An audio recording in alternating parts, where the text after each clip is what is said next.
Assalamualaikum warahmatullahi wabarakatuh. Perkenalkan, nama saya Elisa Priyanti. Saya dari Universitas Esa Unggul, jurusan akuntansi. Di sini saya akan menjelaskan tentang audit operasional, materi ke-13 dari pemeriksaan akuntansi 2. Langsung saya mulai aja. Auditing adalah suatu pemeriksaan yang dilakukan oleh seorang yang berkompeten dan independen terhadap informasi-informasi yang terkait beserta bukti-bukti pendukungnya dan melaporkan kesesuaian antara informasi dengan kriteria-kriteria yang telah ditetapkan. Audit operasional adalah suatu pemeriksaan terhadap kegiatan operasi suatu perusahaan, termasuk kebijakan akuntansi dan kebijakan operasional yang telah ditentukan oleh manajemen. Untuk mengetahui apakah kegiatan operasi tersebut sudah dilakukan secara efektif, efisien, dan ekonomis. Pengertian efisien di sini adalah dengan biaya tertentu dapat mencapai hasil atau manfaat yang telah ditetapkan atau berdaya guna. Efektif adalah dapat mencapai tujuan atau sasaran sesuai dengan waktu yang telah ditentukan atau berhasil bermanfaat sesuai dengan waktu yang telah ditentukan. Ekonomis adalah dengan pengorbanan yang serendah-rendahnya dapat mencapai hasil yang optimal atau dilaksanakan secara hemat. Tujuan audit operasional adalah untuk meningkatkan efisiensi dan memungkinkan perusahaan memanfaatkan bahan dan sumber daya manusia. Tujuan audit operasional atas pengendalian internal adalah untuk mengevaluasi efektivitas dan efisiensi dan membuat rekomendasi sesuai dengan tujuan akuntansi manajemen. Auditor operasional dapat menguji efektivitas prosedur verifikasi internal untuk duplikasi faktur penjualan guna memastikan bahwa perusahaan tidak merugikan konsumen dan juga untuk melakukan penagihan atas seluruh piutang. Ada beberapa manfaat yang bisa diperoleh jika laporan audit kinerja ini menjadi wajib disediakan oleh perusahaan. Yang pertama, penyelenggaraan perusahaan akan makin transparan sehingga pihak luar perusahaan dapat mengikuti perkembangan perusahaan dengan lebih baik. Yang kedua, audit manajemen akan memicu perusahaan untuk berhati-hati dalam mengelola perusahaan.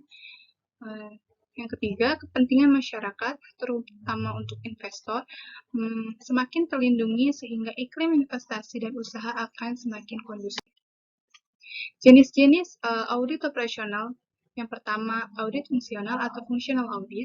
Yang dimaksud dengan fungsional adalah kategori aktivitas dalam suatu bisnis. Misalnya fungsi penagihan atau fungsi produksi. Audit fungsional mengurusi satu atau lebih fungsi dalam suatu organisasi. Misalnya mengenai efektivitas dan efisiensi fungsi penyajian untuk suatu organisasi secara keseluruhan. Audit fungsional memiliki keuntungan bagi auditor untuk melakukan spesialisasi. Auditor tertentu berperan sebagai staf audit internal dalam mengembangkan keahlian dalam rekayasa produksi. Rekayasa produksi dapat berjalan lebih efektif dan efisien dengan menghabiskan waktu audit dalam area tersebut. Misalnya, fungsi rekayasa produksi berinteraksi dengan fungsi pabrikan dan fungsi lainnya dalam organisasi. Fungsi adalah sarana untuk mengkategorikan aktivitas perusahaan seperti fungsi penjualan atau fungsi penagihan. Audit fungsional ini meliputi satu fungsi atau lebih dalam organisasi. Keunggulan dari audit fungsional adalah memungkinkan auditor melakukan spesialis. Kekurangan audit fungsional adalah tidak dievaluasinya fungsi yang berkaitan. Kedua, ada audit organisasi atau organizational audit. Audit operasional atas suatu organisasi menyangkut keseluruhan unit organisasi seperti departemen, cabang, atau anak perusahaan. Penekanan audit organisasi adalah seberapa efisien dan efektif fungsi-fungsi dalam organisasi berinteraksi. Rencana organisasi dalam metode-metode untuk mengkoordinasikan aktivitas-aktivitas merupakan hal yang penting dalam jenis pemeriksaan ini. Yang ketiga, penugasan khusus atau special assignment. Dalam audit operasional, penugasan khusus muncul atas permintaan dari manajemen dengan bermacam-macam jenis audit. Fungsinya adalah untuk menentukan penyebab efisiensi suatu akuntansi sebagai sistem informasi, meneliti kemungkinan kecurangan dalam divisi, dan membuat rekomendasi agar dapat mengurangi biaya produksi. Tahap-tahap audit operasional. Yang pertama itu ada perencanaan. Perencanaan dalam audit operasional serupa dengan perencanaan untuk audit atas laporan keuangan historis. Seperti dalam audit laporan keuangan, audit auditor operasional harus menentukan lingkup penugasan dan menyampaikan hal itu kepada unit operasional organisasional. Juga perlu menentukan step yang tepat dalam penugasan, mendapatkan informasi mengenai latar belakang unit organisasional, memakai struktur pengendalian intern, serta menentukan bahan bukti yang tepat yang harus dikumpulkan. Perbedaan utama antara perencanaan audit operasional dengan audit laporan keuangan adalah sangat banyaknya keragaman dalam audit operasional. Oleh karenanya, keragamannya seringkali sulit menentukan tujuan khusus pada suatu audit operasional, sehingga tujuannya akan didasarkan pada kriteria yang dikembangkan untuk penugasan. Perencanaan untuk audit operasional sama dengan perencanaan untuk audit atas laporan keuangan historis. Sesuai dengan standar akuntansi keuangan, audit operasional harus menentukan ruang lingkup penugasan dan mengkomunikasinya ke unit organisasi. Hal-hal yang perlu diperhatikan adalah yang pertama, melakukan penugasan dengan benar. Yang kedua, mendapatkan informasi latar belakang mengenai unit organisasi. Yang ketiga, memahami sistem pengendalian manajemen sektor publik secara internal. Yang keempat, memutuskan bukti yang memadai untuk diakumulasi. Yang kedua, pengumpulan dan evaluasi bahan bukti. Dengan cara yang sama seperti pada audit keuangan, audit operasional harus mengumpulkan cukup bahan bukti yang kompeten agar dapat menjadi dasar yang layak guna menarik suatu kesimpulan mengenai tujuan yang sedang diuji. Pengendalian internal dan prosedur operasi merupakan bagian penting dari audit operasional, maka biasanya dilakukan dokumentasi penyelidikan atas klien, prosedur analitis, dan observasi secara ekstensif. Sama seperti auditor keuangan, auditor operasional harus mengumpulkan jenis bukti audit yang memadai untuk dijadikan dasar suatu kesimpulan dalam pengujian. Setelah bukti dikumpulkan, auditor harus memutuskan apakah inspeksi atas masing-masing tangga berjalan di kota dilakukan oleh petugas yang kompeten. Yang ketiga, pelaporan dan tindak lanjut. Audit operasional sering menghabiskan waktu untuk mengkomunikasikan temuan dan rekomendasi audit secara jelas. Pada audit kinerja, saat laporan disusun sesuai persyaratan buku kuning, maka komponen tertentu harus disertakan, tetapi bentuk laporan keuangan harus dibebaskan.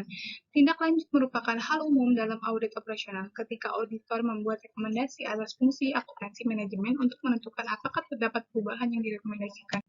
Perbedaan audit operasional dan audit keuangan. Berdasarkan tujuan audit, perbedaan utama antara audit keuangan dan audit operasional adalah tujuan pengujiannya, di mana tujuan audit keuangan lebih ditekankan apakah informasi historis dicatat dengan benar. Sedangkan audit operasional menekankan pada kinerja operasi perusahaan di masa mendatang. Berdasarkan distribusi laporan, untuk audit keuangan, laporan yang diterbitkan ditujukan pada banyak pemakai laporan baik dalam perusahaan maupun luar perusahaan. Sedangkan laporan audit operasional lebih ditujukan untuk manajemen perusahaan tersebut. Berdasarkan keterlibatan bidang bukan keuangan, adapun keterlibatan audit operasional mencakup banyak aspek efisiensi dan efektivitas dalam sebuah perusahaan. Oleh karenanya, banyak melibatkan berbagai kegiatan yang luas. Sedangkan audit keuangan dibatasi hanya pada hal-hal yang langsung mempengaruhi kelayakan penyajian laporan keuangan. Struktur audit kinerja. Sebelum melakukan audit, auditor terlebih dahulu harus memperoleh informasi umum organisasi guna mendapatkan pemahaman yang memadai tentang lingkungan organisasi yang diaudit, struktur organisasi, misi organisasi, proses kerja, serta sistem informasi dan pelaporan. Pemahaman lingkungan masing-masing organisasi akan memberikan dasar untuk memperoleh penjelasan dan analisis yang lebih mendalam mengenai sistem pengendalian manajemen. Struktur audit kinerja terdiri atas tahap pengenalan dan perencanaan, tahap pengauditan, tahap pelaporan, dan tahap penindaklanjutan. Pada tahap pengenalan dilakukan survei pendahuluan dan review sistem pengendalian manajemen. Pekerjaan yang dilakukan pada survei pendahuluan dan review sistem pengendalian manajemen bertujuan untuk menghasilkan rencana penelitian yang detail yang dapat membantu auditor dalam mengukur kinerja dan mengembangkan temuan berdasarkan perbandingan antara kinerja dan kriteria yang telah ditetapkan sebelumnya. Tahap pengauditan. Dalam audit kinerja terdiri dari 3 elemen, yaitu telaah hasil-hasil program, telaah ekonomi dan efisiensi, dan telaah kepatuhan. Tahapan-tahapan dalam audit kinerja disusun untuk membantu auditor dalam mencapai tujuan audit kinerja. Review hasil-hasil program akan membantu auditor untuk mengetahui apakah entitas telah melakukan sesuatu yang benar. Review ekonomis dan efisiensi akan mengarahkan auditor untuk mengetahui apakah entitas telah melakukan sesuatu yang benar secara ekonomis dan efisien. Review kepatuhan akan membantu auditor untuk menentukan apakah entitas telah melakukan segala sesuatu dengan cara-cara yang benar, sesuai dengan peraturan dan hukum yang berlaku. Masing-masing elemen tersebut dapat dijalankan sendiri-sendiri atau secara bersama-sama, tergantung pada sumber daya yang ada dan pertimbangan waktu. Tahap pelaporan merupakan tahapan yang harus dilaksanakan karena adanya tuntutan yang tinggi dari masyarakat atas pengelolaan sumber daya publik. Hal tersebut menjadi alasan utama untuk melaporkan keseluruhan pekerjaan audit kepada pihak manajemen, lembaga legislatif, dan masyarakat luas. Penyampaian hasil-hasil pekerjaan audit dapat dilakukan secara formal dalam bentuk laporan tertulis kepada lembaga legislatif maupun secara informal melalui diskusi dengan pihak manajemen.